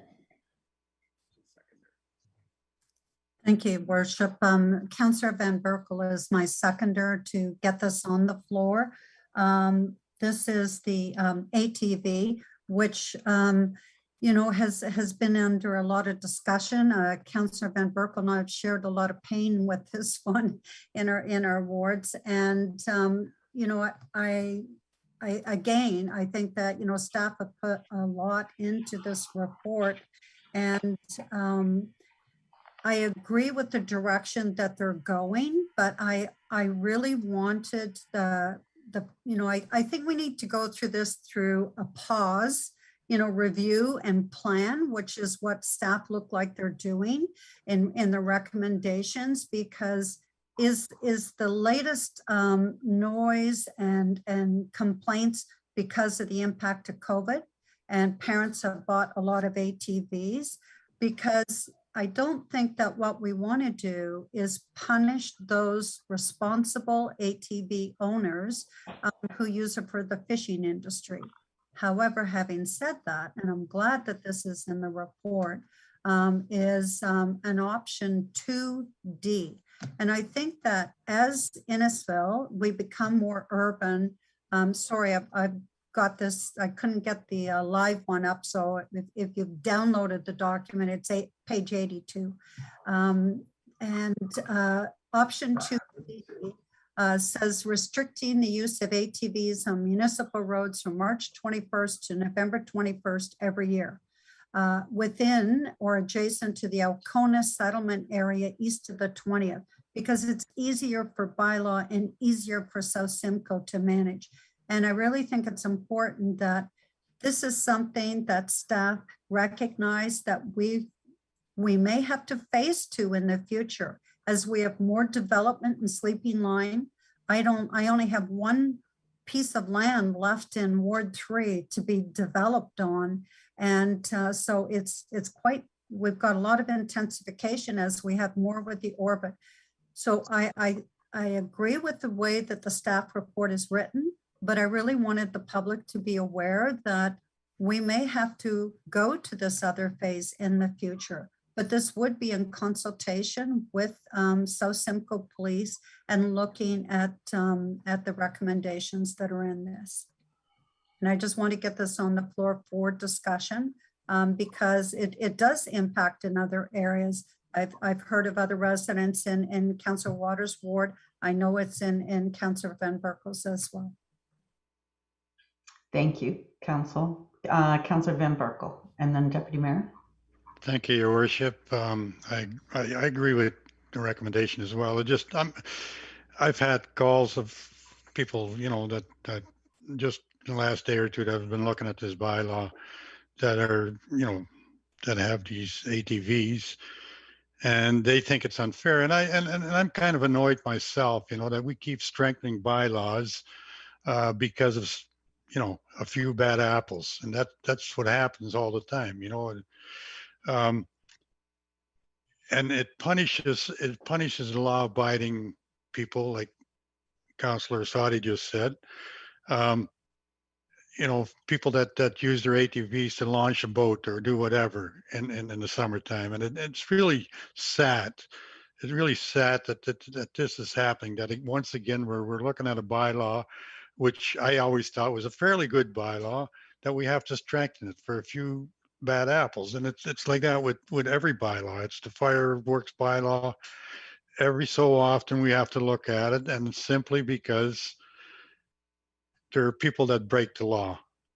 You know, I think the bylaws are strong enough as they are if they are abided by, but obviously they're not. So I'm happy with what they're doing here, and I agree with Councillor Arsadi. Maybe we do have to go to the stronger ones sooner or later, but for the time being, I really do not want to punish the ATVers that are law abiding, and so, you know, and I think they'll stay out of trouble with this bylaw, that they'll abide by the laws, and it's the people that determined to break the law. That's what this is made for. So I support it. Thank you. Deputy Mayor Davidson. Thank you, Your Worship. I like option one. I like that we can charge a minimum of $185 fine if they do break the bylaw. That's what I looked in the report. So I like that aspect of it. But once again, I'm asking Councillor Van Berkel that repeat offenders, because it seems to be a few bad apples are ruining everything for everybody else because of the entitlement mentality out there, that if you're second offender, that 185 again is if we can impose $1,000 fine the second time. So in other words, well, you get away with $185 to some people is like buying a chocolate bar. So I think we should have something in there that the second offender is 1,000 and it goes up from there. So you could possibly implement something in that when staff bring it back to us. Mr. Harris. Thank you. Through your worship to Deputy Mayor Davidson. So the $185 offense speaks to a part one charge. So we do have the option to ask for $1,000 for a part one offense. It's ultimately up to the courts to set that fine. We also have the option for continuing offenses or more egregious offenses to proceed by way of part three. So that allows us to summon someone to court and seek a higher fine based on the situation. Okay, so I'm asking you, I think that's fantastic. And I think if we take a look at this and it goes through this, it has to get tougher, that we're not wussy. Like if they've offended a second time, we go at them with a court charge. Sort of like either you start up now or you pay later. As long as we can do that. Thank you. Thank you, Mr. Harris. Any other questions or comments on this staff report? So there's a recommendation on the floor and it's been duly moved and seconded. Can I call the vote? All those in favor? Any opposed? That is carried. I want to thank Bylaw for tackling some of these very chronic issues and getting them dealt with. It's great to get them dealt with here tonight. Next was item C4, the development charges bylaw, and that was Councillor Arsadi. Thank you, Worship. I don't have a seconder, just wanted to get it on the floor, looking for a hand. Councillor Fowler, thank you. I just had a concern with this because I had brought it up before when we had the development charges at council and the presentation. And I believe staff were going to look at what the county was doing with development charges for affordable housing development. And I don't know if I'm missing it. I kept going through the report, but I just wonder, Ms. Webb, if you could help answer that. Thank you. Ms. Webb? Through your worship to Councillor Arsadi. So the development charges, the amendment to the development charges bylaw before you tonight is really a scoped amendment. So it was, we didn't fully open up the background study and make fulsome changes. So the purpose and the scope of the amendment was to take advantage and adjust our rates for the removal of the 10% statutory deduction. So we really tried to limit our scope to that and only change that. Of course, with that, there were some other minor changes made, but that was primarily the purpose of the scoped amendment. I do recall, that conversation coming up in terms of affordable housing. And there's two pieces to that. So in terms of the development charges bylaw and a background study that would go along with that, council would have an opportunity the next time we update the development charges bylaw and background study to potentially add pieces and provisions to the bylaw related to affordable housing. So that's something that I know the question came up, and staff are committed to, looking into that further. And with the next update, which will be coming back to council in 2023, we could bring forward some options at that point in time. Now, one thing to keep in mind as well at that point in time, anytime you have discounts or subsidies or reductions in development charges related to a particular kind of development, it would simply require that the town from the tax levy would still have to keep the development charges reserve funds whole. So we just can't charge a lesser rate. Well, we would charge a lesser rate, but the town has to keep the development charges whole. So that's part of the Development Charges Act, that requirement. The next piece, so that's the development charges bylaw. We do as well have, and with the new legislation related to development charges, it has provisions in the new act to give nonprofit housing deferrals for development charges. So not-for-profit housing through the act is allowed to defer the development charges up to 20 years. So the municipality has no option to deny that. I mean, it's part of the act. But what the municipality does have authority to do is set an interest rate, if we chose, on the deferral of those DCs. So we do have a development charges interest rate policy that came to council within the last couple of months. I can't remember exactly when that was. And council did decide at that point in time that the interest rate on not-for-profit housing would be 0%. And at the time as well, we said the county was reviewing their policy on that. I did speak to the treasurer at one point in time. I'm not sure where the county's at with it, but we'll certainly be in communication with the county, because ideally, we want to keep our policy aligned with that. But the town's current policy, it's 0% interest rate for deferrals on not-for-profit housing. Thank you very much.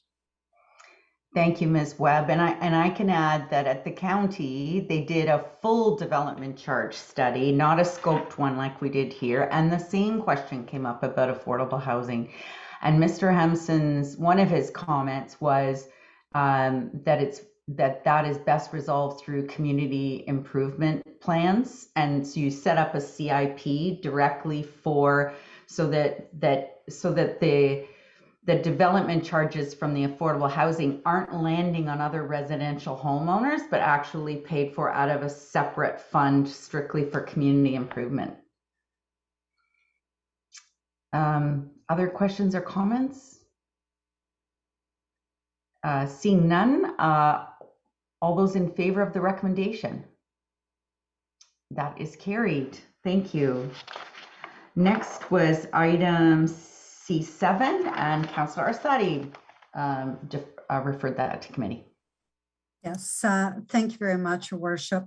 This one was about the decorative winter lighting, and the recommend, just going to go pull it up here, that it was from to be installed from St. John's Road to the 25th Side Road, with the funding out of council strategic initiatives.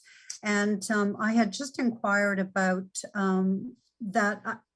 I mean, ideally, it would be wonderful to get our downtown area, at least from Jan's to the 25th. But I understand that financially and budget-wise, we have to limit those funds. But I felt that it was really necessary to not miss a very important part of this street, and that is Lakeside Retirement. We have over 100 seniors in that building that for the last 2 years have not been able to go out, see many loved ones, and restricted to the building. And now looking at watching the construction of the new town square, they haven't had a lot of joy.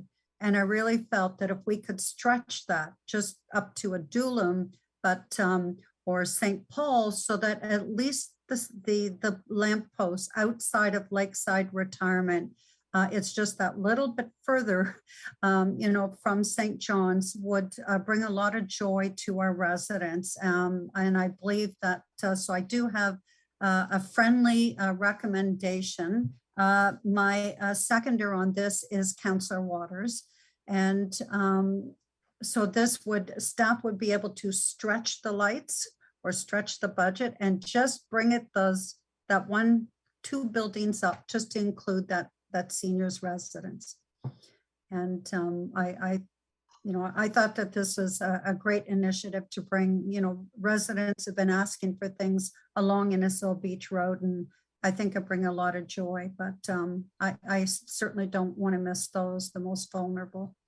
Thank you, Councillor. And yeah, that amendment has been made on the revised recommendation that's before you now. Other questions and comments? Seeing none, I just want to make one comment is this isn't going to be the big bang, like it's just a little bit, but it's a step. It's a step in the right direction, and the resolution talks about building on it in the future, but it's a baby step, but it's a step. Councillor Waters? Just a comment is that at some point in time down the future, not for this year, is to tie this into a park display, light display. You go downtown Barrie and you see all the sponsors that sponsor the lights down there. I was down there in that area yesterday driving through, and it is really quite nice. So it might be nice at some point in time to expand this idea down to a park display that leads people down to the park, gets more use of the park during the wintertime because it's not used that much. So it just, I thought I'd throw that seed out there and plant it, see if it goes anywhere. Thank you, Councillor. And yes, the Innisfil Beach Park Committee is very keen, and there will be a few lights this year, but nothing like what you're talking about, not with the animation or anything. But I think what really got this conversation going, besides the Park Committee, was the Tree of Hope. I don't think we've ever had any initiative where I've gotten so many positive comments from something, and that was just string some lights on a tree. So it really, I don't know, the pandemic matched, probably emphasized that, but it was really well appreciated by residents. I saw a couple of cards there, Councillor Nicoll and Councillor Arsadi. Your Worship, I don't have any concerns with the recommendation and as amended there. I did suggest or want to suggest that possibly we look to enhance this in the future in future budgets. Last year, we obviously made some really tough decisions to save dollars during the pandemic, and we obviously heard from the residents that although we didn't see the value in having flowers and plants, the rest of the public did, and they wanted to see the decorative things. So, could be looking not just to the park, but Stroud, the downtown Stroud area, the Churchill area, helping Cookstown. The Chamber of Commerce does their own thing there. So I think there's other opportunities, not to take away from Malcona or from the Innisfil Beach Park, but we do have some other areas of town that could probably benefit from a little, if it's some decorative lights at this time of year, would probably brighten up a lot of people's moods. So thank you. Thank you, Councillor. Councillor Arsadi? Yes, great suggestion, Councillor Nicoll. I think throughout all the town, we need to bring joy. I just, in this, it's staff that brought this report together. So I think the fact that they recognize that and trying to look at what we can do to start the initiative. So kudos to staff. We have to vote on many items that, are quite controversial and hot topics, but this is the one that is a joy moment. And I would love to see this expanded throughout all of Innisfil. Thank you. Thank you. Deputy Mayor Davidson. Thank you. I did reach out to staff this week, and I did get on this particular issue, and I got a great response.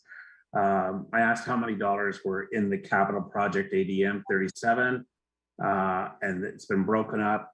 There's two parts. Next year, they hope to contribute a lot more money to it. So I understand there is approximately $100,000 available, and they'll break it up with next year, probably doubling the amount of investment in our lights for next year. So I'm glad to see that. And I really want to thank the staff for the response they gave me so we could answer a few questions. And I think next year will be beautiful. And I think, like Councillor Nichols said, there's Guildford, there's Lefroy. We put a tree of hope up in maybe various neighborhoods. That would be nice. So I really thank you guys. Thank you for that. And I know that the Cookstown Chamber purchased their own decorations. They sold a lot of hot dogs to buy those, but they do get support from the town too. I got a lovely email from them. InPower supported putting up all the wreaths this year and decorating the tree. So while they had to put out the capital outlay, they certainly count on town support for operations. So thank you to InPower. I did thank the board directly, but I want to publicly here thank InPower for supporting all of the One Town, One Team working together. Thank you. Any other questions or comments? Seeing none, all those in favor of the recommendation? That is carried. Next was item D2, and that was Councillor Fowler. Thank you, Your Worship. I'm looking at this report, and a few questions just come to mind when it comes forth. As many people understand, for example, with bylaw, the fines that are issued help cover the cost of running the department. So the idea of moving something from a provincial to a municipal level and creating new positions and creating new roles within the town, my question was initially, when we bring this forth, is it going to be self-sustaining? Are we going to be, or is this going to be something that we need to tie into the budget at a later time when the report comes back? Because we're hiring, if I understand correctly,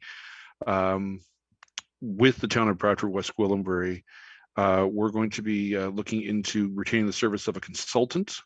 So when it comes down to it, will the cost be able to be recouped through the services offered, as opposed to? Sorry, Councillor, I didn't mean to interrupt. Just as opposed to something going to the provincial level where it goes in the backlog and it comes out of our hands. This is something that comes within the coffers of the townships themselves. Thank you. And did you have a seconder, Councillor Fowler? Councillor Van Berkel, please. Thank you. Ms. Verbosch. Thank you, Mayor Dolan.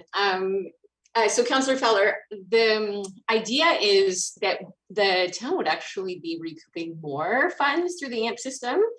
So we're not envisioning an entirely new department. It's essentially an add-on. What we're doing is we're cutting out the overhead that we're currently paying for using the city of Barrie through their POA system. So by bringing it in-house, it's envisioned that we'll actually be recouping more money that would be fed back into funding CDSB. And the idea behind the hearings and screening officer, those are just concepts right now. We will rely on the advice of the consultant, but initial discussions with Bradford West Gwillimbury right now are that a lot of other municipalities have adopted this model.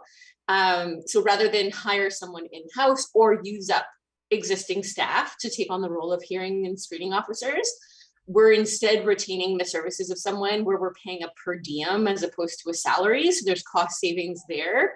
And at the same time, we get to keep them arm's length, which protects the integrity of the system so that we have separation between the body that's issuing the tickets and the body that's actually hearing the appeals. Thank you. Follow up, anyone? Councillor Fowler? Yes, thank you, Your Worship. If I may ask, where would we draw from this pool? Where would we find the people? Is this a provincial pool? Is this a pool that will be created through a third-party resource? Is it specifically to Bradford West Gwillimbury and Innisfil, or is it something that goes like a freelance sort of idea? Ms. Verbosch? Ooh. We'd likely have to go through an RFP process, to be honest, Councillor Fowler, but other municipalities are already doing it. And what we're hearing from Newmarket has had great success with this program already. And they're using someone currently who is a paralegal by trade So there are people out there who are already providing this service, and what I would anticipate is that those same people would respond to the RFP. Thank you. Thank you. This is a huge foundational piece that's required should we wish to get into the, the school bus stop arm, the automated speed enforcement, the red light cameras, all those things. Once they're allowed to be through AMPS, then we have the foundation already laid on the floor so that we can make that happen. So I think this is I'm going yay to this piece. Thank you. Any other questions or comments? Seeing none, all those in favor of the recommendation? That is carried. And is that all we had? So now we'll go to the RISE recommendation, please. And that will be moved by Councillor Van Berkel and seconded by Councillor Arsadi, that we go back into formal council session. All those in favor? That is carried. And then the consideration to adopt the recommendations that we moved in committee of the whole tonight would be Councillor Waters and Councillor Fowler. All those in favor? Any opposed? That is carried. And then are there any notices of motion? I have seen none, but I'm not seeing any hands, so no motions have been received. Announcements from members of council, please. Councillor Fowler. Thank you, Your Worship. As many know, for Movember, there's been an ongoing challenge between Councillor Ferragini and myself to placement of pride for township, I guess you could say.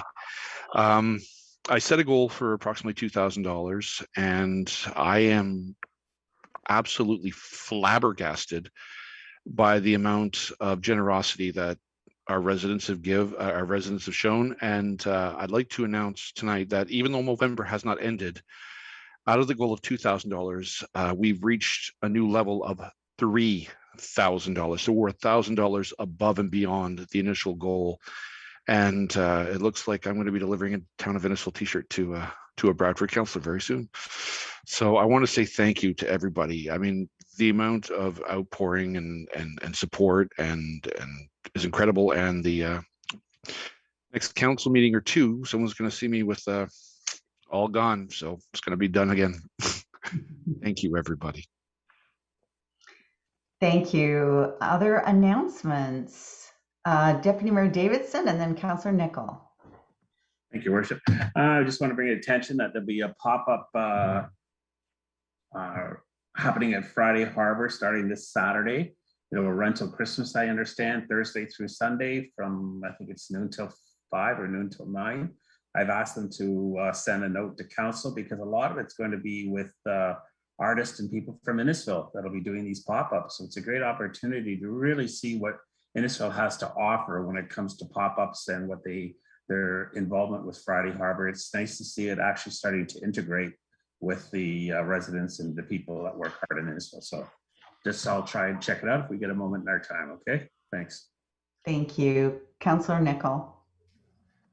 Thank you, Worship. I'm glad that Councillor Fowler was able to achieve it, more than exceed his goal. I did go online and did complete my pledge, so I took care of you, tried to help you out there as well too. What you did say was generosity, and with that, it reminds me that next week is the 100 Men Who Give a Damn in Innisfil at the Lefroy Legion. That's opens at 6:30, starts at 7, it's done at 8 o'clock. The three charities next week are the Royal Canadian Legion itself, their Bursary Foundation, Seniors Wish, and Christmas for Kids. I don't know a better time to try and help out others. I know members of the council have been part of the 100 Men before. Over the past couple of months, it seems to have dwindled a bit, and I'd really like to see if we could challenge some members of council and some others to come help out those that need it. With that as well, obviously Your Worship and myself will be at Cookstown Light Up Night on Saturday, lights the trees at 6, and then there's some a static parade that goes on, I believe, until about 8 o'clock at the library. And that's it. Thank you. Thank you for that. Councillor Ices. Thank you, Worship. I am Very much looking forward to our drive-through parade this coming Sunday, and it'll be fun to stand on the float and wave best wishes to everybody during this time of year. I do also want to wish Councillor Fowler's the facial and head hair goodbye. I hope you have some good help with accomplishing that with your executive assistant there. So I look forward to that. The other announcement I had was with regards to something going on in Stroud. It's appropriate that we're talking about heritage and history at this meeting today, because part of Stroud Heritage is nearing the end of its life, and that is the mural that is on the side of the Stroud Arena, and it is decaying, and town staff has decided it's best to try and preserve that as best as possible. So that's going to be taken down, and the Historical Society is involved with taking pictures of it, and so they're being very thoughtful about the history of that. And, I just wanted to make that public, so when you drive by Stroud and you don't see that mural hanging on the wall, it has been looked after as best that we can. So that's going to happen very, very soon. I thought I would report that. Thank you, Councillor Ices. Other announcements? I wanted to say I'm looking forward to all the festivities too, as well as for the first time, council will be, there'll be for Hanukkah, we'll be lighting a menorah, and it will be at Town Hall next to the Christmas tree after the lighting, which will happen at the Lakeshore branch of the Idea Lab and Library. I think the event is actually sold out at this point, which is encouraging, but looking forward to that event. And Councillor Nicol reminded me that there's also a group called 100 Women Who Care, South Simcoe, that I'm a member of, and it's meeting tomorrow evening. And the charities that we'll be hearing from is Empower Simcoe, the David Busby Center, and Little Blue Schoolhouse.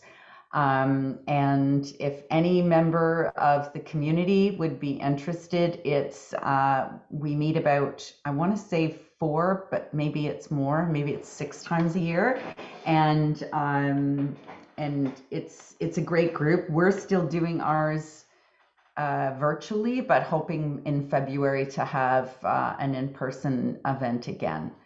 But happy to, again, looking for new members for that group as well. So seeing no more announcements, then we'll go to the confirming bylaw, and that's moved by Councillor Payne and seconded by Deputy Mayor Davidson.